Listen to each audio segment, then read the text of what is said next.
Takot talaga ako ilabas yung pictures ko nung mga panahong may flare up ako sa face.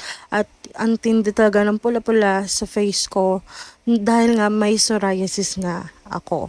And dito naman sa part na to, medyo humuhupa na siya. And good thing I have this Bella Amor Skin products. At syempre, ang kanilang Manuka Cream.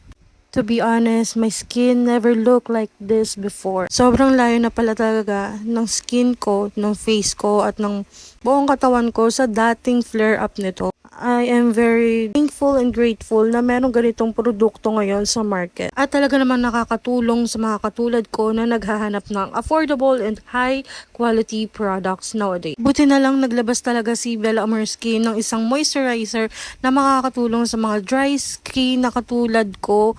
Kasi nga kapag may psoriasis ka, dry talaga, very dry talaga yung skin kahit yung sa face. And it's safe to use for kids and adults, lalo-lalo na sa may mga psoriasis, eczema, at kung ano pang mga kate-kate. I've been using Manuka Cream for a year now, kasabayan na product na Himalayan ng Bella Amor.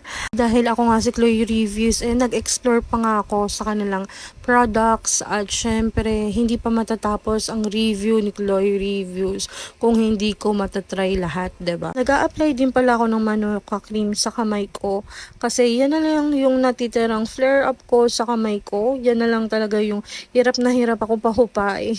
Kasi halos lahat ata ng sugat ko sa katawan nahilom na bukod siya. Manuka Cream is a all-in-one moisturizing cream loaded with multiple natural emollients, create a seal on the skin barrier to trap moisture and combats irritants.